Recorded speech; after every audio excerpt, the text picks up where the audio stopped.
Good morning po ulit sa bawat isa po sa atin at paumanin po kung gandong boses. Pastor, nag-concert po ba kayo? Gusto ko sana. Opo, kaso hindi po talaga pwede. Please do bear with me at ako po talaga ay tinamakan po ng sama ng pakiramdam at the same time ay sinipon at inumo at kahapon after ng pulis ay halos nawala ng boses. Actually, mas medyo may boses na po ngayon compared kahapon ng hapon. Okay, kaya po, please bear with me, okay? Samahan niyo po ako at I hope alino naman po yung aking pananalita, ano? At pipilitin ko po na i-hear po ang salita ng Diyos na malinaw as much as I can. And pakipag-pray po din, isama niyo po ako sa prayer as I preach and deliver the word of the Lord ngayong umaga po ito. Alright? Sige po, ngayong po umaga ito ay natuloy po tayo sa topic na breakthrough. Okay, maganda po yung pag-uusapan natin. We are actually in the third to the last sa message series po natin pag-uusapan. At ngayon pong araw na ito, ang pag-uusapan natin is about breakthrough in strongholds. Okay? Breakthrough in strongholds. So if you have your Bibles with you, please open it with me in the book of 2 Corinthians. Okay? 2 Corinthians chapter 10 verse 4 to 5. Okay? Pwede niyo po ba akong tulungan dito? Tayo po tayo lahat bilang magbibigay galang po sa pagbasa ng salita ng Diyos. Tulungan niyo po ako magbasa. Okay? Pwede po bang sabay-sabay po natin basahin ito? Amen? Alright. Again, tandaan po natin as we read the passage, okay? Isaalang-alang na rin po natin na iintindihin natin habang binabasa para po sa pusang isipan po natin doon po sa gustong ituro at yung mensahe ng Panginoon sa ating ngayong bagang ito. Okay, sabay-sabay po natin basahin. Ready? Begin.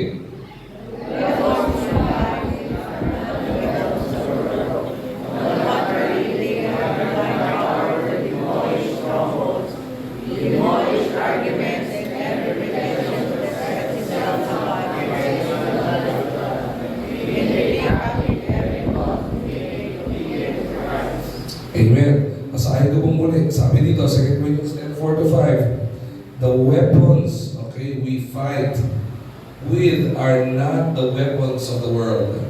Sumunod, on the contrary, they have divine power to demolish strongholds.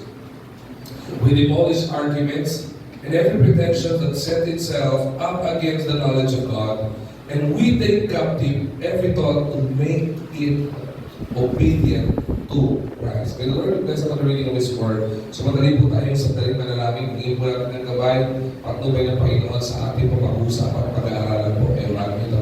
Alright? Panginoon namin, dakilang Diyos, maraming pong salamat sa napakagandang lingkod na pinagkalog po Panginoon sa amin. Salamat po Panginoon sa kabila ng sama ng panahon, mga nakalipas na araw ay pinaganda mo, pinasikat mo ang araw ngayong pong araw na ito para kami ay malayo makapanambahan sa iyo. Sa kabila, Panginoon, na karamihan sa amin ay may mga karamdaman at may mga pinagdadaanan, Panginoon. We thank you for the abundant blessing and your grace and mercy to each and every one of us, Panginoon, for bringing us together in this church. We are so thankful, Panginoon, sapagkat kanina, Panginoon, sa pag-aawitan, alam po namin na umusap ka na, Panginoon. At kami, Panginoon, ay anticipating na hanggang, Panginoon, sa pag-aaral ng iyong salita, ay patuloy po kayong mangungusap. Samahan niyo po, Panginoon, kami. Tago niyo po ako sa inyong likuran, Panginoon. Hawakan niyo po ang boses ko, Panginoon. Bagaman na ang aking boses po bilang Diyos sa aking kamalang, ay maliwanag ko pong mailayaan yung gusto kong mensahe na gusto niyo po, Panginoon. Marinig po namin at patutulan namin, Panginoon. Itinatalagan po namin sa iyo pag-aaral sa salita ngayong umaga nito sa pangalan ng Jesus. Amen at Amen. Maraming po sa iyo. Alright. Again, ang pag-uusapan po natin, ang topic natin is about strongholds. Okay? Breakthrough in strongholds. Okay? Ano po yung breakthrough? Sa mga bago pa naman po sa church nito, kung sinabi po breakthrough ay kakaibang pag-ubagi. Okay? Katagumpayan. O extraordinary na katagumpayan. And we can only experience and have breakthrough in life only in the presence of the Lord our Savior, Jesus Christ. Yun lamang po yun. Eh, pag-uusapan natin, paano tayo magkakaroon ng katagumpayan sa strongholds? Ano po ba yung strongholds? Kasi if we cannot define it, hindi natin maiintindihan yun. Hindi natin kaya kung marami sa atin ay may mga strongholds kasi hindi rin po natin maintindihan. So, tingnan po muna natin, ano po muna ang ibig sabihin ng strongholds? Sa lingwahe po ng English, ang stronghold po, ang ibig sabihin po dito ay, it is a fortified place. Okay? It is a fortified place. Ibig sabihin, it is a place wherein when you go, you are secure and you are protected. Alright? Para po mas maintindihan nyo, tayo ay nasa Manila. Isa sa famous infrastructure historically sa Manila ay wala pong iba kundi Intramuros. Okay? Intramuros, in our history, is fortified. Ibig sabihin, napapalibutan po yan ng adobing bakod. Kaya po matibay na matibay. Kaya po noong panahon ng gera, okay, ito po ay naging kampo, ito po ay naging taguan because it is a place of refuge. Ang tawag po doon ay stronghold. Okay, now, there are two definitions of strongholds. Una, in the Old Testament, ito yung dinidefine ko kanina. Ang sabi po sa Psalm chapter 18 verse 2, the Lord is my rock and my fortress, and my deliverer. My God is my rock, in whom I take refuge, my shield and the horn of my salvation, my stronghold. In the Old Testament, pag sinabing stronghold, ito yung Panginoon na siya ang ating pinangahawakan, our place of refuge, na po pwede po nating takbuhan. That is the definition of stronghold in the Old Testament. Now, let's go with the definition of stronghold in the New Testament as Apostle Paul, okay, defines it. Binasa po natin yan kanina. Yun po yung verse po natin. Kaya po makikita po natin dito the context of Apostle Paul writing the meaning of stronghold in the New Testament, in the New Testament church, ay wala pong iba kundi na sa spiritual na context. It is described, it was based on spiritual and mental barriers. Okay? Ito po yung mga nakakahadlang sa ating pong mental at physical at ating spiritual na barriers. Ano po yung barrier? Pag sinabi pong barrier, para po yung bakod, nakakahadlang. Okay? Ano po ang ibig sabihin nun? Ano po bang nakahadlangan dito? Marami po sa atin, hindi po natin na-experience yung pagpapala ng Panginoon, nagkakaroon po ng barrier sa pagpapala ng Panginoon sapagkat mayroon pong tinatawag na spiritual stronghold, may tinatawag na physical and mental stronghold. At yan po yung pag-uusapan po natin. Ang gusto ko pong ibahagi sa bawat isa po sa atin ngayon pong umagang ito. Bakit po? Dahil po kaya maraming mananampalataya, una hindi nakaka-experience ng blessing o nami-miss yung blessing ng Panginoon is because we do have a stronghold in our life. And as Apostle Paul defined it, ang stronghold po na ito would be sinful thought practices or patterns sa buhay po natin. Yung mga attitude po natin na hindi maganda at hindi nakakalugod sa Panginoon. Ito po yung mga paniniwala natin na mali ang kaliwas sa itinuturo po ng Panginoon.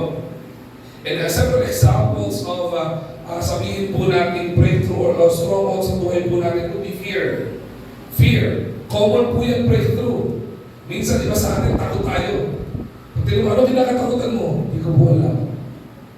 Pag tinanong mo, saan ka takot? Sa multo o sa taong buhay? Sasabihin di ba, sa multo po. Ha? Gulatin kita, wala na lamin. Tatakot kita na. Pero wala naman. Ang mas nakakatakot yung buhay. Kasi yung buhay pwede yung saktan. Yung multo hindi eh. But we do have fear. Sometimes, nagkakaroon tayo ng fear to engage. Nagkakaroon tayo ng fear para pagkamit sa Panginoon. Marami tayong kinakatakutan. Hindi lamang po yun. Common po na stronghold natin mga mananampalataya. Pagdududa. Sabihin sa iyo, Panginoon, anak, gawin mo to. Nagdududa ka. Hindi ko kaya yan. Limitado lang ang pag-iisip ko. Mayroon kang mga pagdududa. Sumunod, anxiety. Ito common na ito eh. Di ba? Ito yung mga tipong depression, anxiety, na nilalagay ng kaaway sa isipan natin. Common na inilalagay ng kaaway sa isipan natin at sa buhay natin. Fear, doubt, anxiety, depression. Yan po yung mga common, mga strongholds. Kaya po hindi tayo nagiging malaya. Sumunod na mga stronghold, pride. Minsan, ang hirap po sa atin mag-say sorry, no? One time ay pinapanood po ako, sabi niya, the problem with us people is it is hard for us to say sorry. Pero nagkamali tayo, lalo tigit ng leader. Parang feeling mo, pag nag-sorry ka, ay, kakulangan mo na. Si tatay, pag nag-sorry sa anak niya, pag nagkamali siya, parang feeling niya, bababa yung pagkatatay niya o pagkananay niya. But the truth of the matter, problema po yan eh. Stronghold po yan eh, yung pride, the pride of life. Sunod po, unforgiveness, yung unforgiving spirit. May nagkamali sa atin, nagawa tayo ng pagkakamali, hindi tayo marunong patawad. Pastor, paano po magpapatawad kung hindi na humingi ng tawad? Kaya nagkakaroon ka ng unforgiving spirit. It doesn't mean kailangan niya humingi ng tawad para patawarin. Bakit? Kapag hindi ka nagpatawad, wala naman sa problema dun eh. Pero kapag hindi ka natuto magpatawad, nagiging stronghold ng kaaway yan sa iyo. Di ba ba? Sumunod, rebellion. Marami mga attitude, rebellion o rebellious. Di ba? Ganto na ako eh. Di ba? Mali na ginagawa ko, paninindigan ko na to. O mali yung ginawa ng mga magulang ko, tutumpasan ko ng mali. Rebellious attitude, hindi po ba? Hindi po maganda yun. Yung parang feeling mo na pagsabihan ka, napangaralan ka, parang feeling mo, kinaatake ka.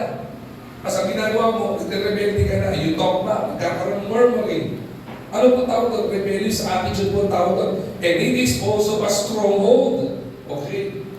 Sumunod po na mga strongholds, na delikado po ito. Na ngayon po mga panahon na ito, rampant po ito.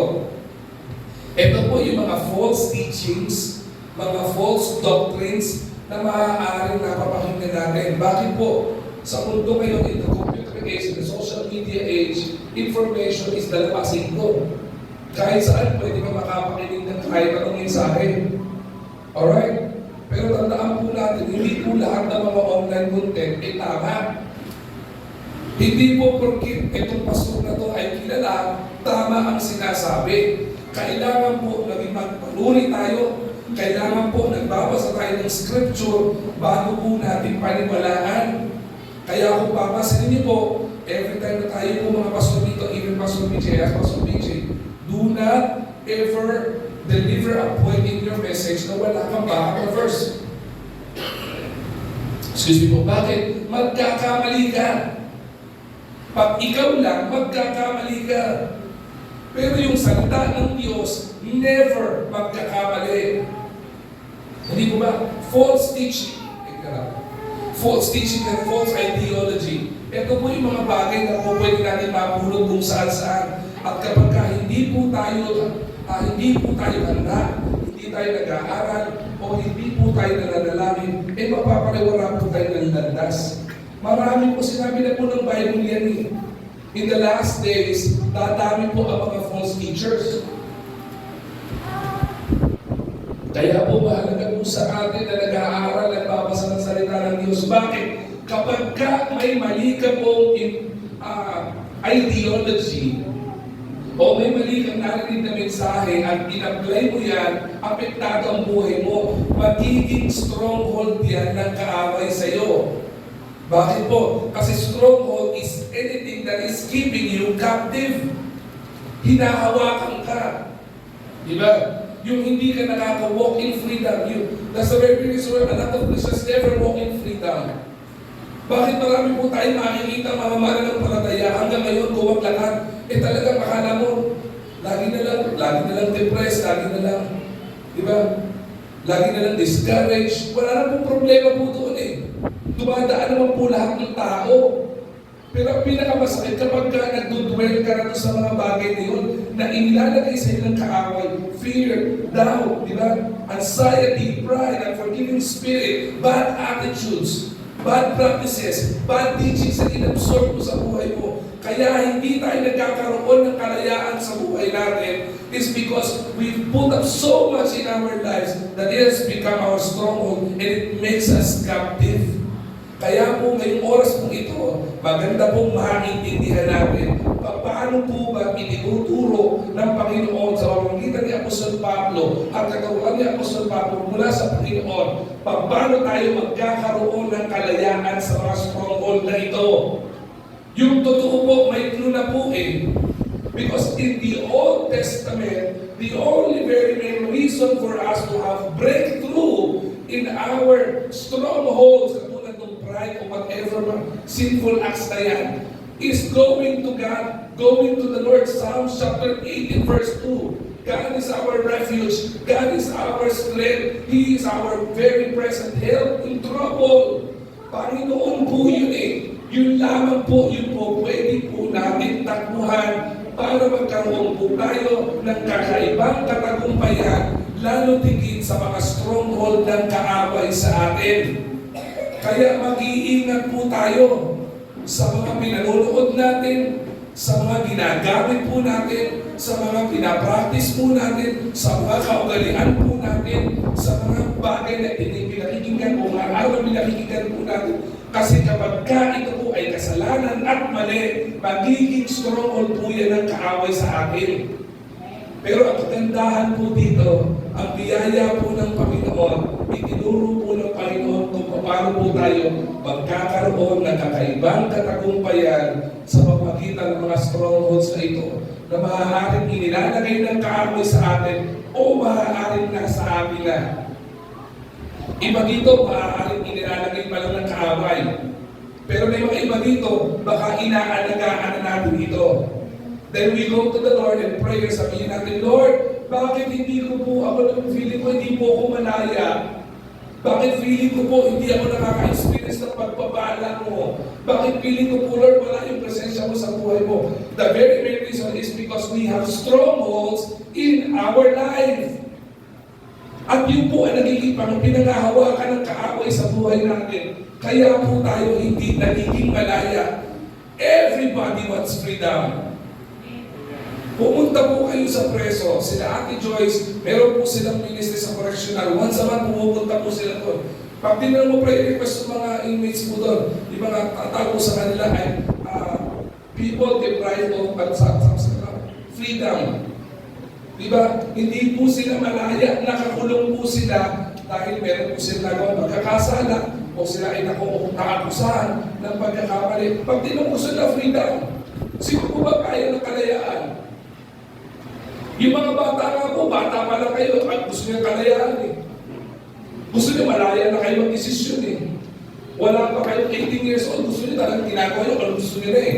Everybody wants freedom. But the truth of the matter, tayo mga tao, hindi tayo malaya at never tayo magiging malaya kapag hindi po tayo naka-experience ng breakthrough from our stronghold sa buhay po natin.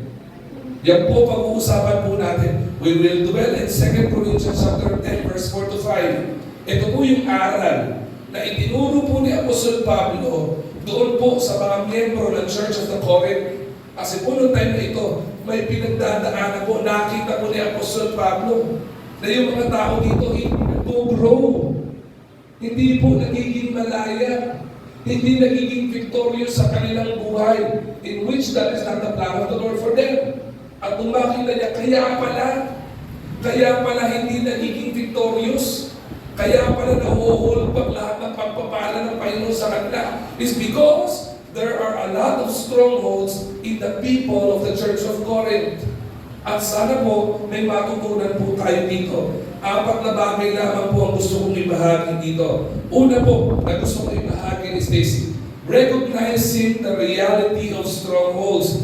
Ano po ang sabi doon po sa 1 and 2 Corinthians chapter 10 verse 4? Sa pinakaunang bahagi, ang sabi dyan, the weapons we fight are not the weapons of the world. On the contrary, they have divine power to demolish strongholds.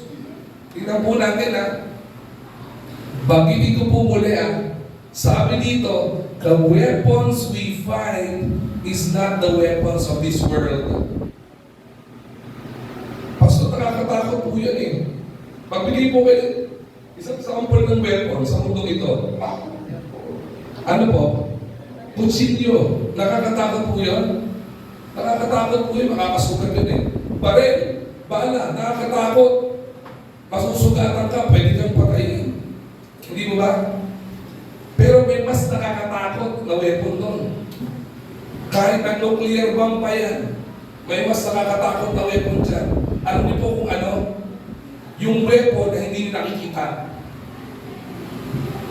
Ito, common po ito. Lumabot yung mga bata eh. Sana po na walang bully dito ng bata, ano? Na-experience nyo na ba yun? Yung nakaupo ka sa classroom, tapos inilagay ka sa harapan ng classroom, tapos may mga classmate ka sa likod mo na titrip sa'yo. Yung tipong papatukan kang bigla. Tapos pagpatong na gano'n, pagtingin mo, tahimik sila. Nakikinig sa teacher. Tapos ang tanong mo, sino yun? Walang umibig. Tama ba? Tapos, hindi pa yun. Nung bata kami, uso yung straw. Tapos gagawin mo, kukuha ka ng piraso ng papel, tapos lalawayan mo. Tapos sabihin mo, manunupit ka. Subukan mo yun. Maniwala ka, mamamantal yung tenga o yung leg ng classmate mo. Tapos pag tinanong mo, sino yun? Wala. Tapos pag nagbintang ka, ikaw yun ano? Alam ko ikaw yun. Eh kung alam mo ako yun, sana umiwas ka. Diba? Ano nakakainis doon? Ang nakakainis doon, hindi mo nakikita kaaway mo. Eh, the truth of the matter, ganun po yun eh. Ang kaaway po natin, hindi natin nakikita. At least yung kutsilyo, pag sasaksakin ka, pwede kang tumakbo. Pabarilin ka, pwede kang umiwas. Diba? Sige, ito lapit na, nahihiwa yung bala eh. Kaya ba yun? Dinapat yung baril sa kutsilyo. Nahiwalay, dalawang tinamaan eh. Galing eh. Hindi ko gusto sana subukan eh. Kaso baka mapariwara eh. Diba? Pero natuto the matter, hindi natin nakikita kaaway natin eh. Diba? Kaya the weapons we fight are not the weapons of the world. And we need to recognize that, sabihin po natin, strongholds is real. Umiikot sa mundong ito ang kasalanan. And we are vulnerable sa kasalanan. Umiikot sa mundong ito ang makasalanan. Kahit nga po tayo nagkakasala eh. So there's a great possibility and probability na tayo ay matempt. Mayroon pong realidad ng stronghold. Kaya makikita po natin dito, strongholds are real. They represent lies, sin, bad attitudes, okay, that actually lift us up and veer us away from the knowledge of God. Yung mga bagay po na ito, yung kasalanan, ito po inaglalayo sa atin sa Panginoon eh. Yung pride, ito po inaglalayo sa atin sa Panginoon.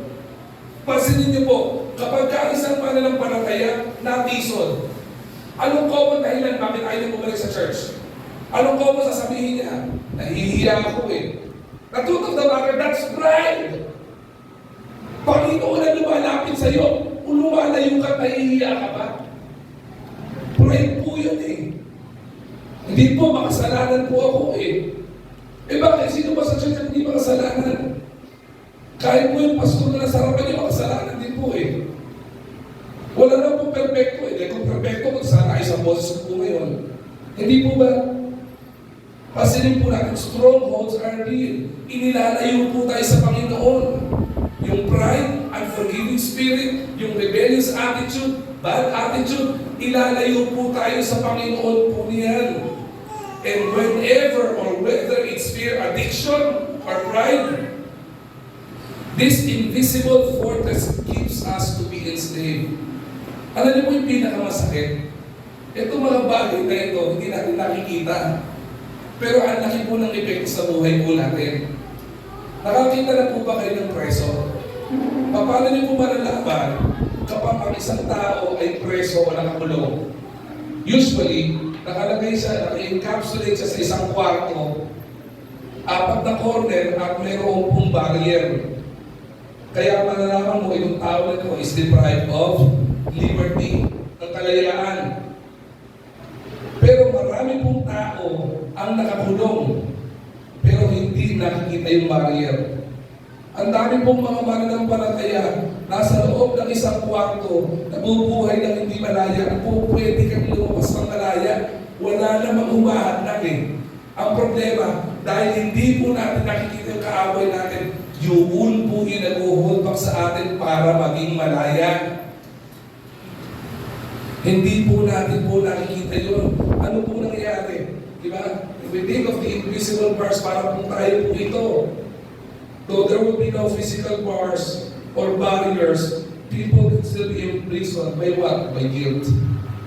We can still be imprisoned by fear. We can still be imprisoned by resentment sa buhay po natin. Nagiging hindi po tayo malaya kasi ang tawag po ito, may mga bagahe po tayong daladala. Meron tayong mga bagahe na nagpapabagal o hindi makapagpagalaw sa akin sa plano ng Panginoon sa buhay natin. And those will be strongholds. And I tell you, sa unang punto pa lang, maintindihan na po natin, okay, na totoo po ang strongholds. Marami po iyan.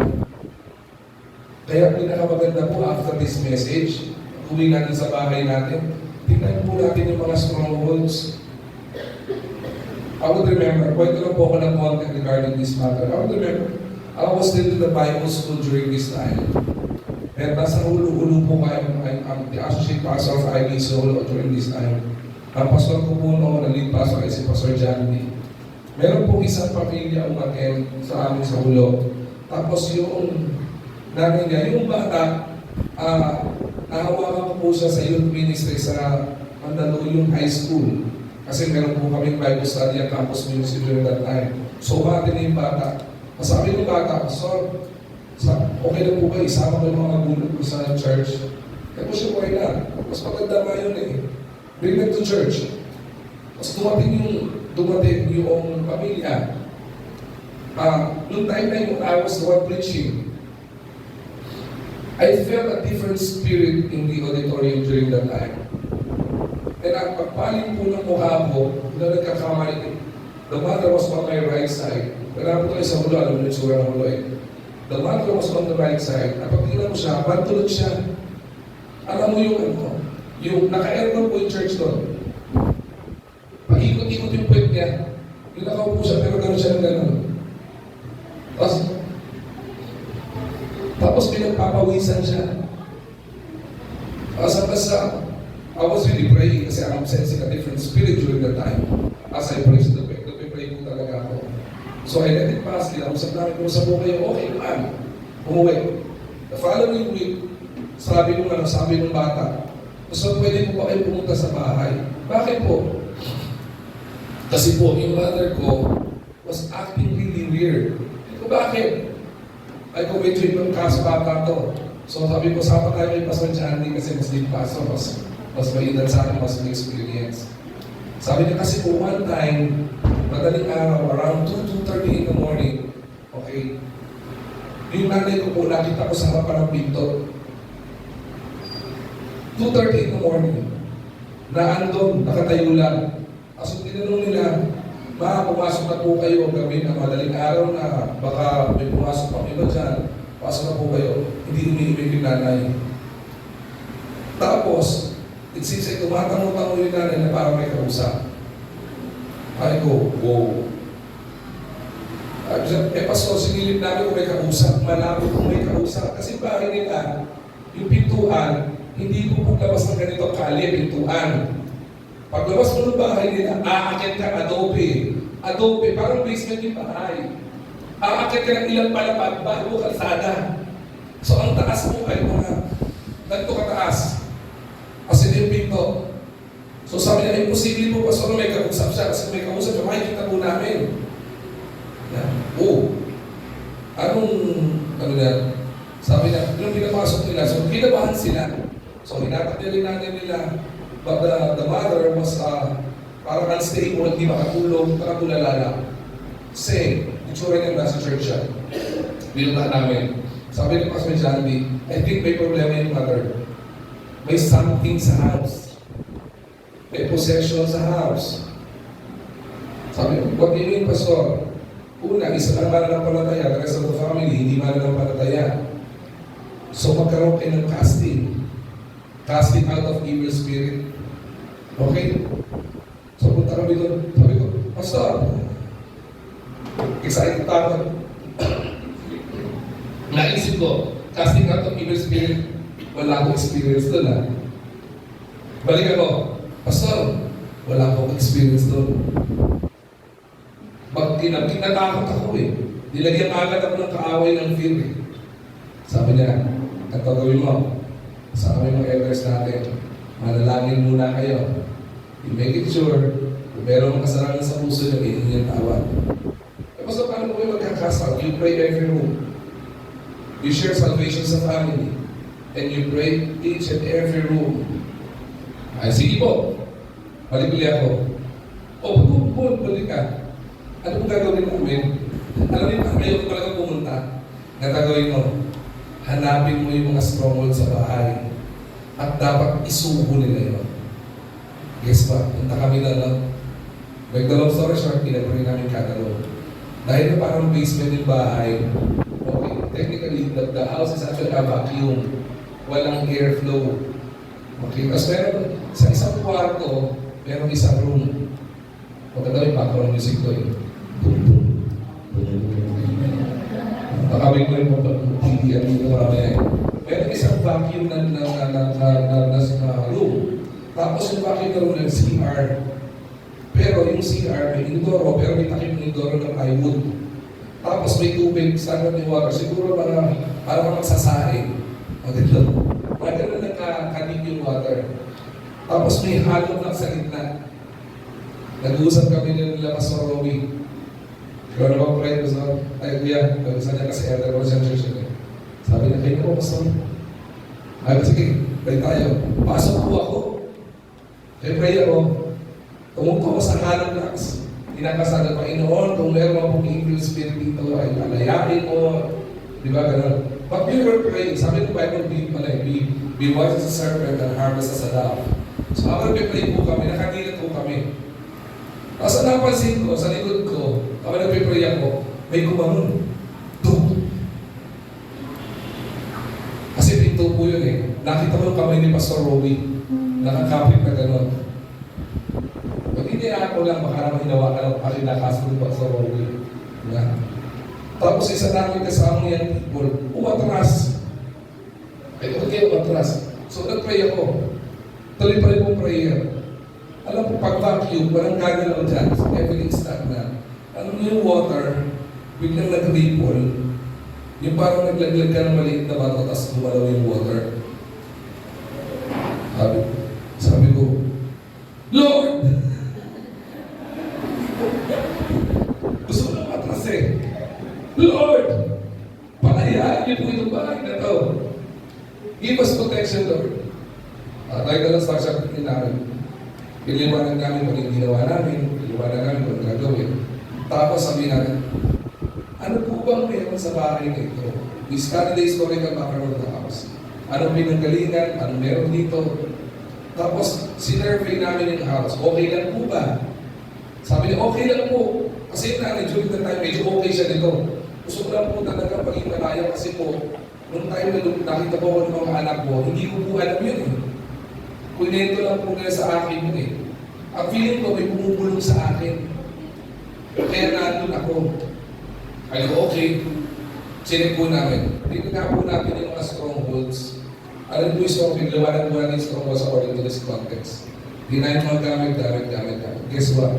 Walang mga nakita namin. During that time, uso yung mga rock bands. So, mahihilig sa mga rock bands dito. Ako nahiligan ko rin ito dati. Pero usong-uso na banda, ang pangalan niya ay Guns N' Roses. Okay? Tapos, yung Guns N' Roses na yun, lahat ng album niya, meron siya mga embedded na something. Lalo na yung album niya na Use Your Illusion. Na kapag ka nakita mo may isang tao na nakaligwatro, pero pag nilagyan mo ng salpay ng gilid, makikita mo yung image ng sex. Eh, makikita ka mga image na nakabaliktad, pag pinaliktad mo, makikita mo image ng jamblo. Sabi ko, wow, this is one. As ang dami na yun kung ano na nakita na mga strongholds na hindi ka natutulog sa Panginoon. Sabi namin sa kanila, ano niyo po, kailangan niyo po isuko yan.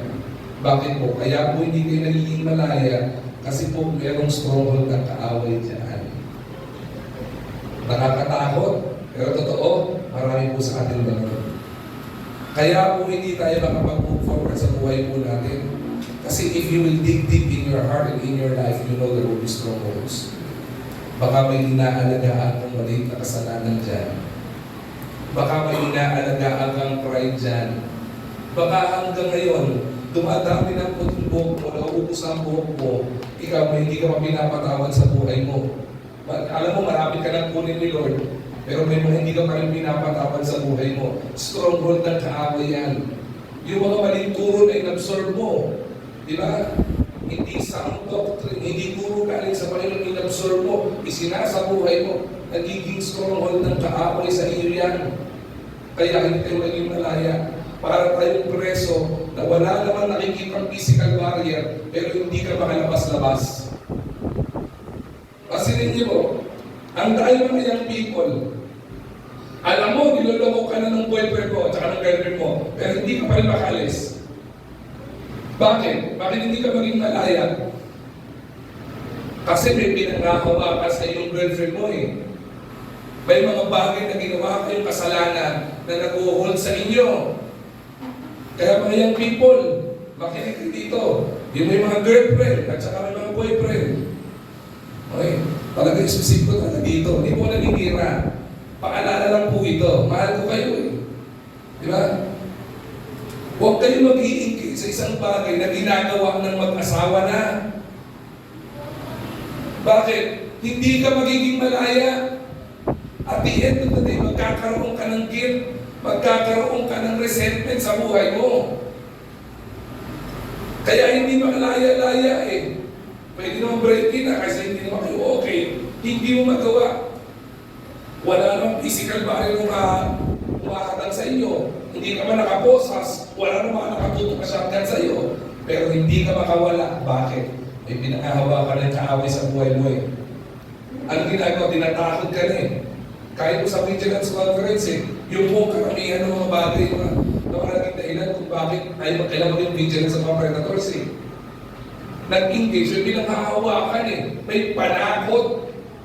Gusto niyo ba nabubuhay lang tayo sa takot? Hindi po tayo binubuhay ng Panginoon sa takot. Binuhay tayo ng Panginoon sa pagpapala at kalayaan. Anong gusto mong piliin? Yung preso ka o yung magiging malaya? Sasabihin na, ang pretty sure the answer would be malaya. Eh, kalayaan pala gusto mo. Eh, bakit nagbababad ka sa kasalanan? Bakit nagbababad ka sa pride? Bakit ayaw mong i-release yung unforgiving spirit mo? Bakit kung sino-sino pinakikinggan mo? Bakit talong ka ng talong na iba't ibang reliyon? Hindi ka marapili sa sinasabi ng Panginoon sa'yo. Kaya nangyari, kakaroon ka ng stronghold. Recognizing the reality of stronghold. Sumunod po, hindi lang po recognizing the reality of stronghold, maintindihan po natin, I'm going into the solution already para magkaroon ng breakthrough. Ito po sinuro ng Apostle Paul, relying on God's power to pull down strongholds. Ano pong sabi nun sa verse? Yung kalahati po ng verse 4. On the contrary, they have divine powers to demolish strongholds. Sino po yung tinutukoy ni Apostol Pablo dito? Ang tinutukoy po ni Apostol Pablo dito ay wala pong iba kundi ang Panginoon. Ang Panginoon, may kapangyarihan siya i-demolish, wasakin yung stronghold sa buhay natin. Weapons of this world na ginagamit ng diablo sa buhay po natin are spiritual, hindi po nakikita. Kung ang weapon ng kaaway ay hindi nakikita, nararapat din lang po na ang gamitin natin pangontra sa kanya ay yung hindi rin po nakikita. Maliwanag po ba yun? If you fight weapons of physical weapons, you fight it with physical weapons. Mahaba ng pildaan ng Pilipinas sa gera. Panahong panilabo-labo. Ginamit ang espada. Anong ginamit ang laban? Parang espada at parakol. Ngayon, moderno na. May mga nuclear na. May kung ano-ano ba. May mga missile pa. Anong ginagamit ng kaaway to defend themselves? Physical weapons din.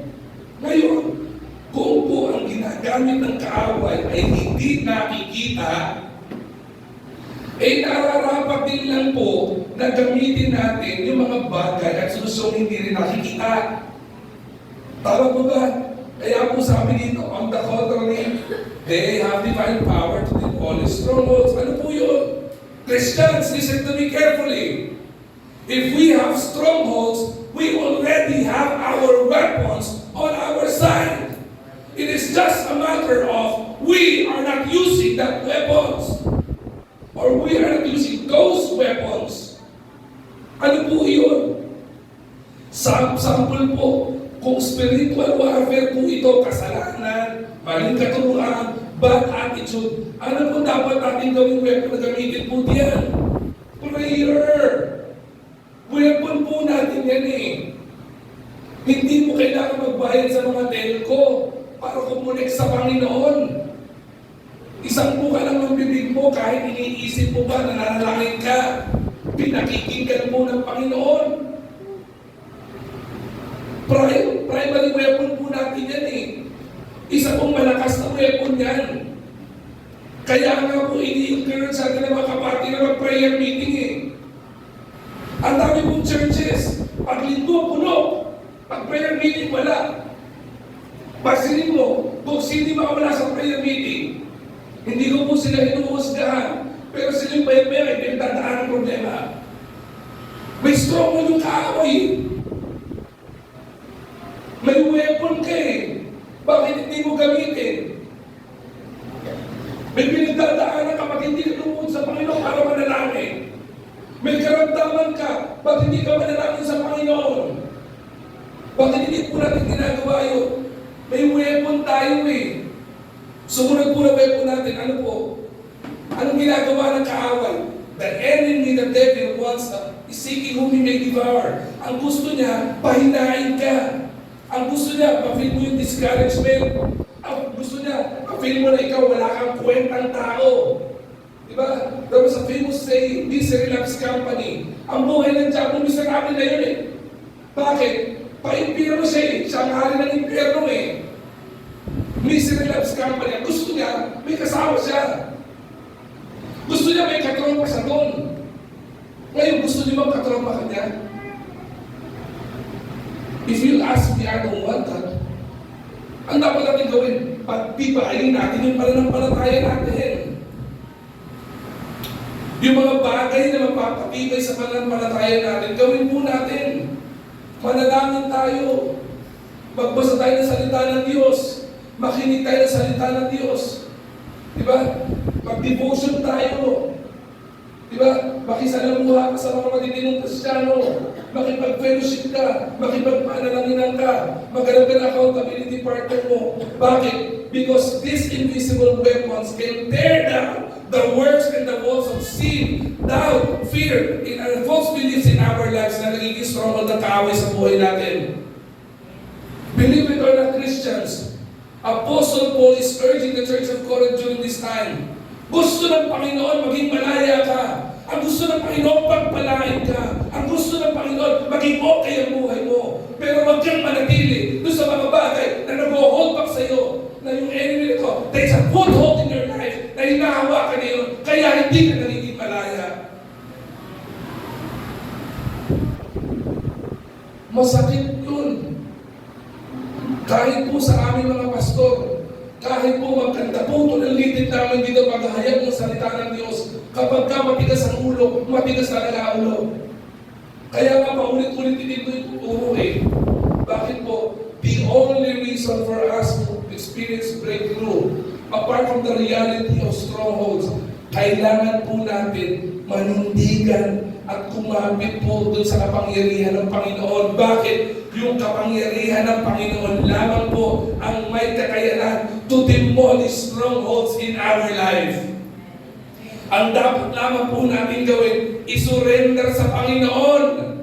If we learn to surrender, He can demolish it.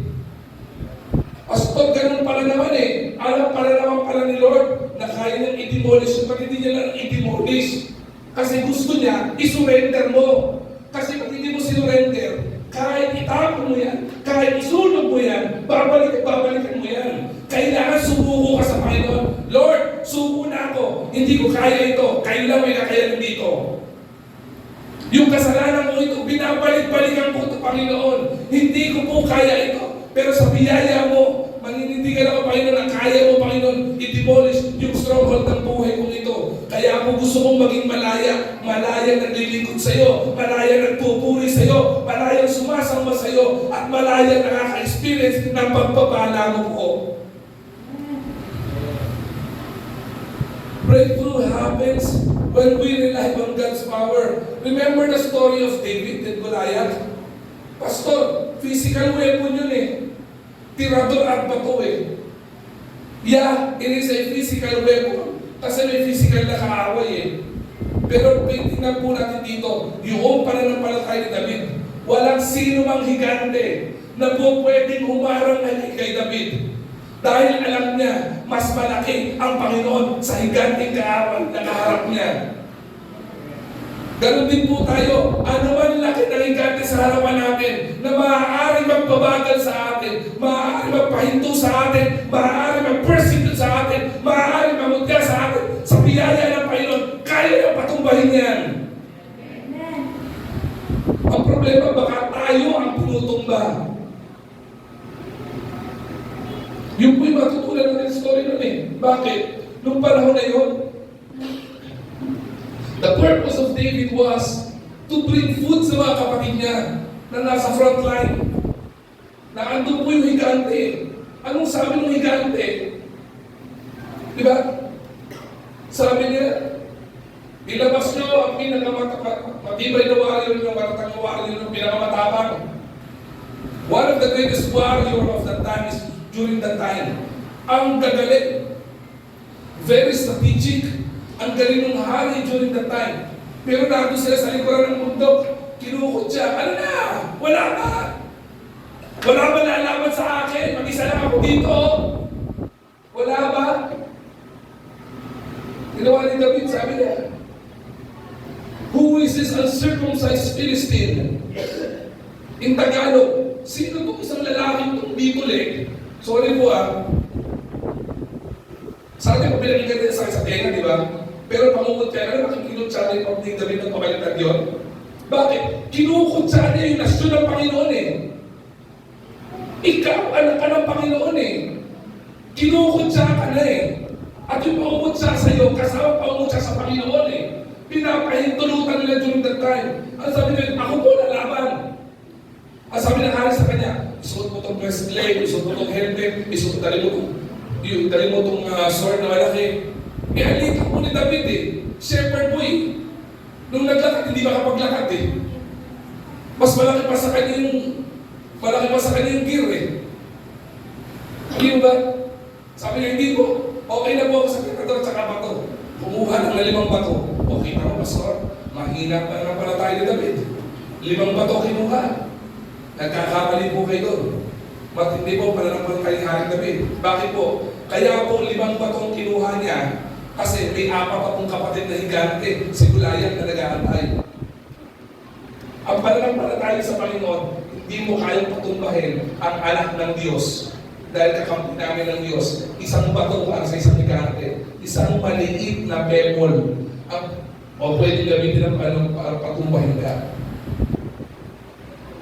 Kaya mahalaga po yung sinabi ng uncircumcised. Kasi during that time, all the Israelites, or the identity of Israelites being circumcised. Ibig sabihin, pagka-circumcised ka, nasa tali ka ng Panginoon. Noong time na iyon, okay? So, pastor, pagka hindi pala, panahon na yun, walang judgment. Pero maganda mo, ganun din kayo. Next summer, kung ito sabi sa mami mo, mag-o-oplan lang tayo. Oplan, Julina. Okay? Hindi ko talaga maawat eh. Wala na akong buwas at joke pa din eh. Okay? Kaya po, ganun ang may pananampalataya po tayo. Relying on God's power, Panginoon lang po eh. Isipin nyo sa isang maliit na bato, kahit patuloy ng gante, ikot ni Haring David, at nung pinakawalan tumama sa forehead, wala nang sabi-sabi, tumumba. Anong ginawa niya? Hinugot niya yung sword at pinugutan ng ulo.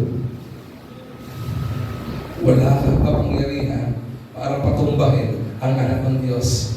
Christians, marami ba sa atin pinatumbala tayo ng kaaway? Hindi yung disenyo ng Panginoon. Ang disenyo ng Panginoon sa atin hindi para magtago at kutsain. At lalo hindi tayo kutsain ang pananampalataya natin. Tayo po ay tilaga at nailuwal sa mundong ito para maging ambassador ng Panginoon. Relying on God's power to experience breakthrough. Pangatlo po, mahalaga po ito. Renewing our minds and thoughts. 2 Corinthians 10:5. Ano sabi po dyan? Sabi po dyan ay ito. Casting down or we demolish arguments. Sa ibang version, Galatians version ito. Pasahin po dito.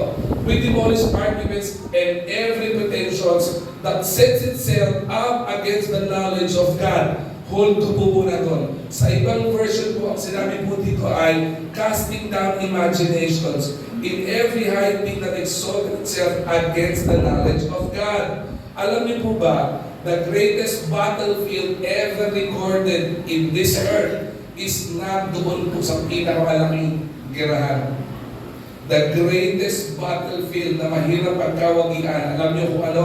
Yung mind. Malinaw pong salita lang dyan, ang salita ng Diyos po dyan. An idle mind is a devil's workshop.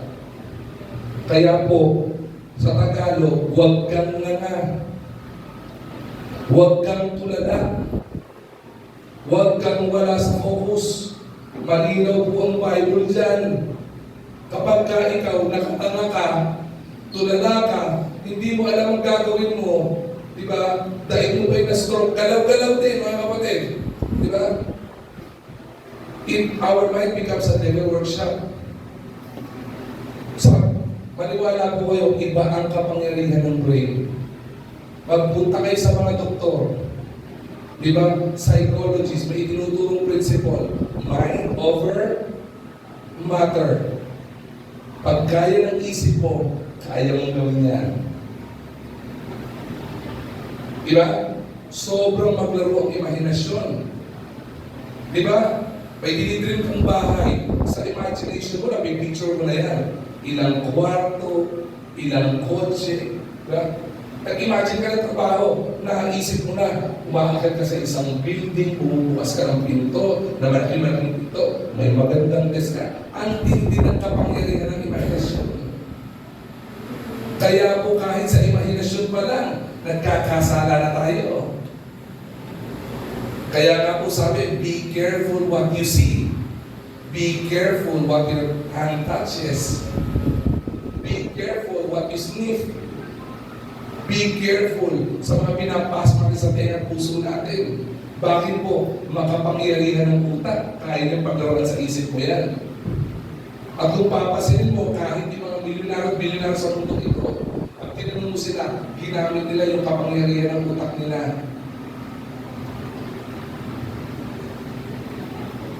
Kaya po sinabi dito, mahalaga po yung renewing of our minds and thoughts because the mind is the battlefield where strongholds are formed. Okay? Thoughts of fear, insecurity, pride, anxiety, whatever has been captured and surrendered to Christ. Dapat po, nahuhuli natin yan. What do you nahuhuli? Na-identify. If you do not know it, you cannot define it. And if you cannot define it, you cannot apply it. Diba? Mahalaga po yun eh. Yung ginagawa mo, tumawid ka sa isang kalye na bawal tumawid. Pagtawid mo, inuli ka, jaywalking. Ano sabi mo? Hindi ko po alam ng jaywalking. Ignorance of the law excuses no one. Tama ba? Hindi mo pwede hindi mo alam. Kailangan inaalam mo. Sa mga nagmumotor, kapag kagabi, alam niyo ba, kailangan naka-reflector na kayo. Marami pa rin nagmumotor na nakasabay natin, hindi pa rin nag-reflector. Pag nahuli, malulungkot na lang. Ganun talaga. Diba? Pag-ignorance of the law excuses no one. Mind, okay, is important. Mahalaga po ito at kailangan pa rin niyo po ito. Kailangan magkaroon ng pagbabago.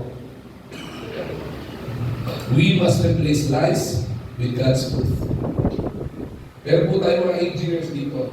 One of the most important thing in infrastructure in a building is the foundation. Mahalaga po yan. Imagine a building that would be built, okay, na yung design stage pa lang, may flaws na siya. Okay? Hindi mo ginawa yung standard, hindi mo ginawa yung dapat. Ano nangyari dyan? Sa tingin mo itatayo mo na matino yan? Di ba? Hindi po. Kaya po, hanggang sa soil testing, tinitingnan yan. May ilalim yung soil testing po na yun para malaman, eto ba, may liquefaction mo sa ilalim? Tatabingi ba yung building o hindi? Matibay ba itong paglalagyan ng building o hindi? Mahalaga po yun, pero din po sa isipan po natin. Kapag ang laman po niyan may flaws, ibig sabihin, yung ating pamumuhay may flaws din. Kaya po maraming Kristiyano tagilid ang pamumuhay. At bakit? Tagilid po yung pinaglalagyan eh. Mahina po yung pinagtataliman ng pundasyon eh. Kaya po mahalaga po sa isipan, kailangan kung ano po nasa isipan natin, palitan po natin na mas matibay po iyan. Kailangan po natin yung knowledge of God, the knowledge of truth. Ipalit po natin sa knowledge of lies. Panahon pa ni Eva at Adan, nagsinungaling na ang Diablo. Sabi ng Diablo kay Eva, kainin mo itong prutas na ito. Ano sabi ni Eva? Pinagbabawal ng Panginoon yan. Diba? Anong sabi ng Diablo? Anong deception ang ginamit ng Diablo? Pag kinain mo to, kaya ayaw payagan ng Panginoon, kainin to. Kasi magiging kapareho mo siya. Anong nangyari? Na-deceive. Diba? Na-deceive si Eva. At pagka-deceive ni Eva, diniceive din si Adan. O ano nangyari? Eh di wala sila. Wala sila sa Garden of Eden. At ang nakita nila, hubog sila. Nung time hindi naman kailangan magtrabaho eh. Sabi nga ng Panginoon sa kanya, Adam, you have dominion over the earth. Hindi po ba? Ano nangyari? Kailangan, ano naging sumpa ng Panginoon? You till the land for you to eat. Kailangan magtrabaho para ikaw kumain. Ay naging sumpa sa babae. Di ba? Magkakaroon, nagtatami ang population na walang problema. Ngayon, madali ba? Madami pa rin naman. Alam nyo, parang nag-drown out. Pero, ang panganak ang problema, hindi po ganun kadaling manganak eh. Tama ba? Di ba po kasi kung nanganak eh? 9 years ko nag-labor ko, hindi ka lumalabas. Di ba mahirap? Mahirap po manganak. Mas-CS ka, ang tagal ng recovery. Normal labor ka, ang hirap. Lalo na kung matigas ang ulo mo, kain ka ng kain na matatamis. Di ba? Si Doy, laki po niya ng pinanganak yan. 9.6 si Doy. 9.1 si Doy. Naawa po ko sa asawa ko eh. Bakit? Sa sobrang laki po ni Doy, nahirapan po mag-recover eh. Mas naawa po kay Ate Diyos yung pinanganak si Sandra. Alam niyo po kung bakit? Di ba bago manganak? Nagtatawag iisip. Ano scan yun? Hindi, may scan, yung baby scan. Nagtatawag ultrasound. Pina-ultrasound namin. Kasi sa ultrasound, kumatrato yan, di ba? Tapos makita mo yung sukat niyan. 4 na corner. Kay Cassandra po, lahat ng corner letter E. Tanong namin doon sa doktora, Dok, bakit letter E po? Ay error po. Bakit error? Lagpas na po siya doon sa metro ng scan. Kaya po nung pinanganak si Cassandra, sabi ko lang, magpa-CS ka na. Sabi nung OB niya, hindi kaya mo yan. Sabi ko lang, hindi mo kakayanin yan. Ako ba i-stress? Ako rin yun. Halos 12 hours siya nag-labor. Hindi po talaga lumabas. Kaya po nung nilabas si Cassandra, ang hiwa po ni Ate Diyos mula liit. Dito, para lumabas. 10.4. Opo, kaya mula liit. Paglabas mo, alam mo, zombies eh. Wow. Nung binuhat ko na ako, nabigatan ako eh. Sabi ng doktora, ito na yung daughter mo. Binigay sa akin. Napaganon talaga ako, bigat eh. May picture po yan eh. Sa laki ng bilas, monti ko yung benta yung bikini na sa atrang laki eh. Ay, so parang diyan po ah. Mamula-mula ah. Ang laki. I'm trying to say is this. The renewing of our mind is important. Fundamental po kasi yun eh. Kailangan binabago ng Panginoon ang mindset natin. Tinatama ng Panginoon laman ng utang natin. Dapat ipinapasok sa utang mo ay tama. Sa amin sa computer, ang may prinsipyo na garbage in, garbage out. Kung ano yung pasok mo, siyang lalabas. Magpasok ka ng pornography dyan, pornography ang lalabas dyan. Magpasok ka ng mga mura o malimpanalita yan. Pasin mga kabataan ngayon, maraming kabataan ngayon, lapastakan, maraming kabataan ngayon, palamura. Dati, yung mga kaedad ko po dito, pagka ikaw nagmura, dudugo ang bibig mo sa nanay at tatay mo. Hindi po ba? Tama po ba ako? Ngayon, ang mga bata, sa kanya mo nagmura bata, pagmura, uy, grabe ah. Parang gusto ko bayaran ng 45 ah. Bakit? Parang chichar na lutong eh. Alam niyo po kung bakit? Eh, ano mga content na pinapanood?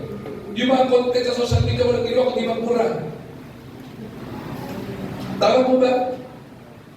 Dati, kapag ka, hindi naman sa dahil konservatibo po ako, no? Dati, kapag ka ang babae nagsuot ng bikini, naku po, bold star na yan. Tama naman din dati, bold star na yan.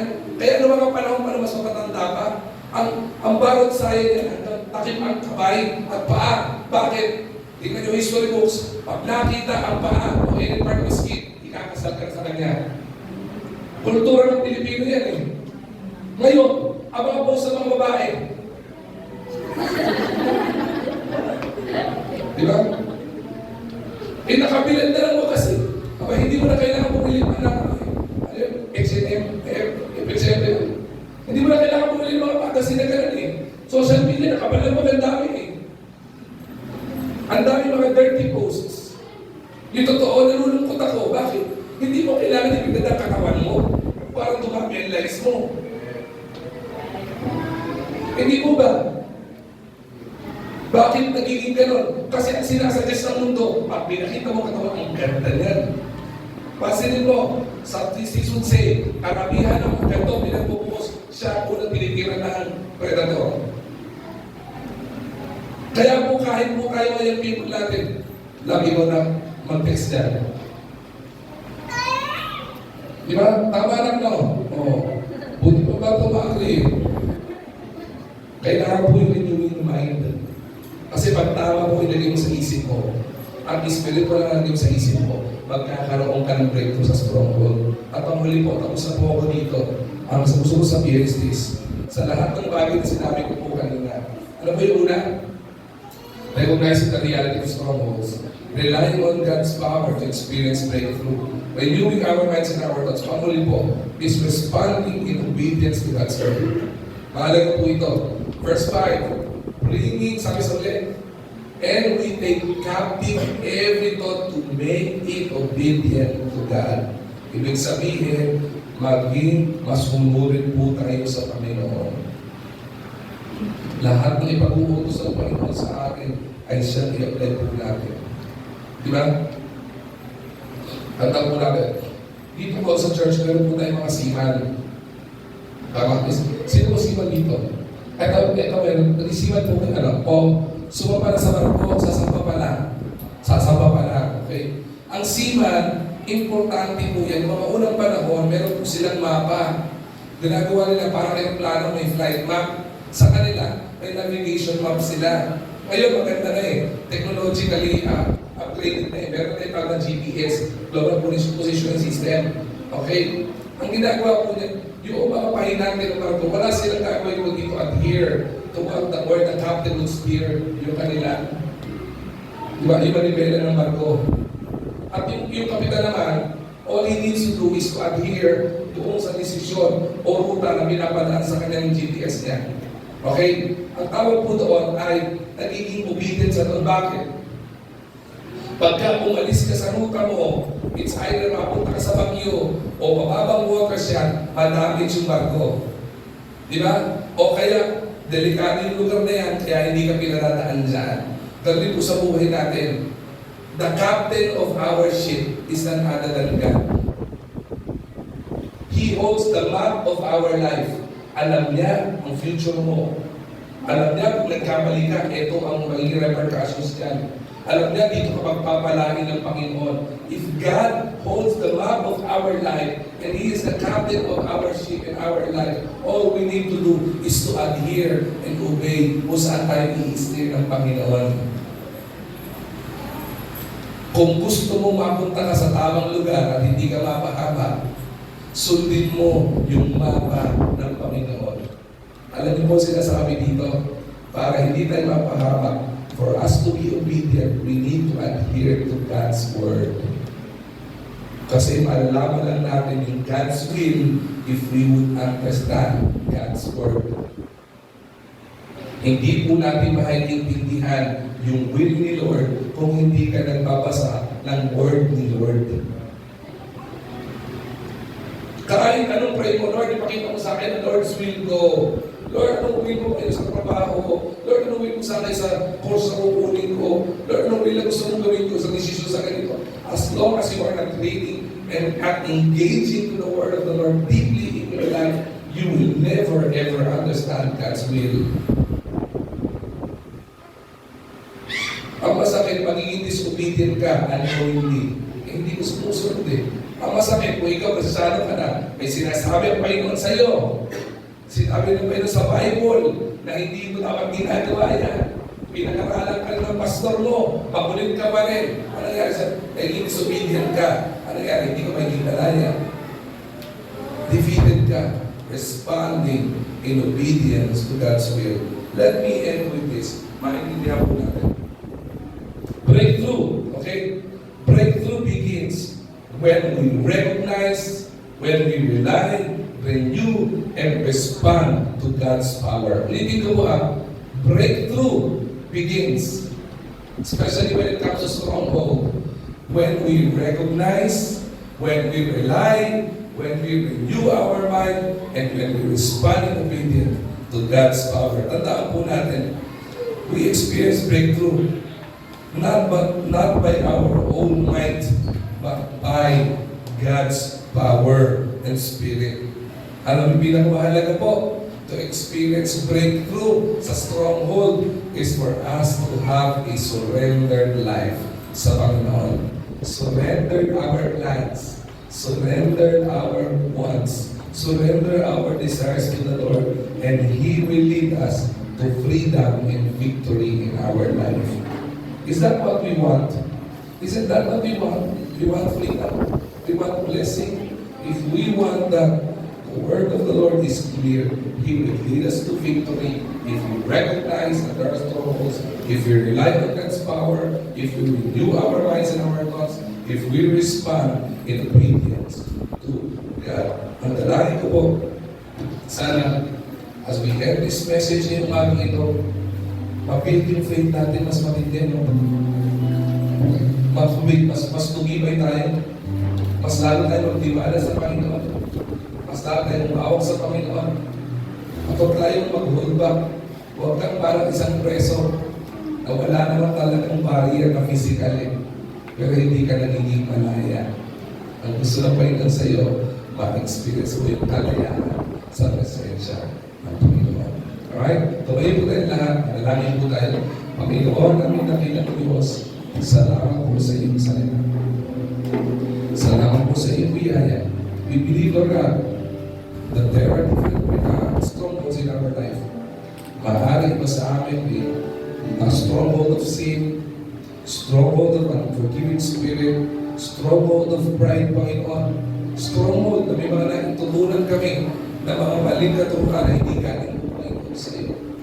Lord, we pray, Panginoon, na itong mga bagay na ito ay i-demolish mo, Panginoon. As we surrender into you, Lord God, isinusuko namin ito sa iyo, Panginoon. And Lord, we pray that you would bring, Panginoon, and you would continuously empower us in faith, Lord God.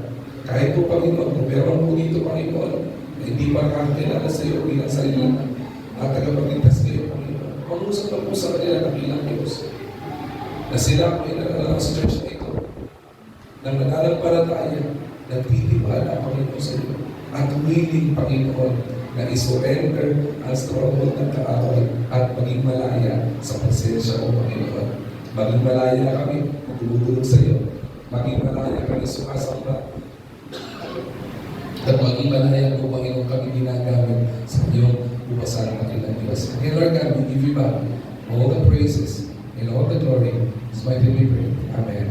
Are we blessed? Are we blessed? Sana po, nahamang tayo sa message na blessed tayo ng bagay ito.